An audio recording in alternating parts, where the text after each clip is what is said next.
খায়রুল বাশার, সেটি হচ্ছে যে অনেকেই তো প্রতারিত হয়, কারণ সার্টিফিকেটধারী আনপ্রফেশনালদের কাছে যাচ্ছেন অল্প অর্থের বিনিময়ে কিছু টাকা বাঁচানোর জন্য, কিন্তু তাদের যে দীর্ঘমেয়াদী প্রক্রিয়া এবং অনেক সময় জটিল পরিস্থিতি তৈরি হয়, সে সম্পর্কে যদি একটু টিপস দিতেন। সেটা আমরা অনেক সময় আমাদের কাছে অনেক ক্লায়েন্ট এরকম ভুক্তভোগীরা আসেন, পয়সা আমি বলে যাবে আমরা বলি অনেক সময়, হ্যাঁ আপনি চেষ্টা করেন পয়সা নাও দিয়ে আপনার কাজ করতে পারেন যদি সঠিক পরামর্শ নেন। পয়সা আপনার যদি আমরা অনেক সময় প্রবণও কাজ করি, ফ্রি কাজ করি, যাদের পয়সা এফোর্ড করতে পারে না ওদের আমরা ফ্রি কাজ করি। এরকম অনেক লিগাল সোসাইটি আছে, অর্গানাইজেশন আছে, ওখানে আমরা ইনফরমেশন দিয়ে দিই।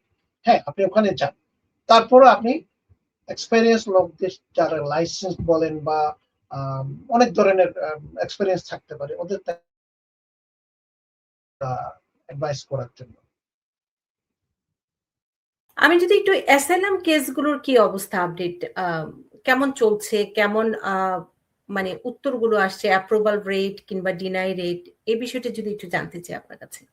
ওয়েল অ্যাসাইলাম তো আপনারা সবাই এখন দেখছেন, কারেন্ট অ্যাডমিনিস্ট্রেশন এসে ডিক্লেয়ার ওয়ার এগেইনস্ট অ্যাসাইলাম।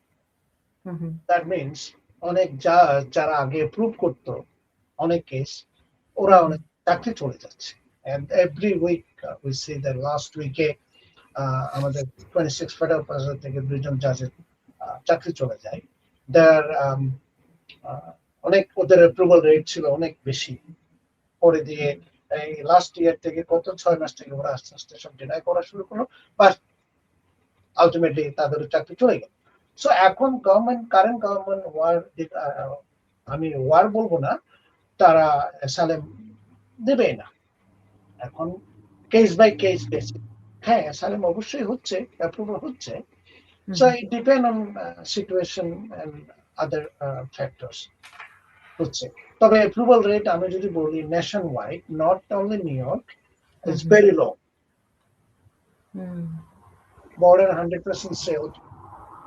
যারা ভেতরে আছেন যেতে ডিটেনশন সেন্টারে, অনেকে এখন অনেকদিন থেকে ডিটেন হয়ে আছেন, তারপরে এর মধ্যে অনেকে বেইলে বেরিয়ে আসছেন, but very limited. So fortunately বা আনফরচুনেটলি যেটাই বলেন, currently it's a unmovable situation is not favorable for applicant-এর জন্য। সো এটা আপনারা দেখবেন, সবাই সব নিউজে আছে, আমি কি বলবো।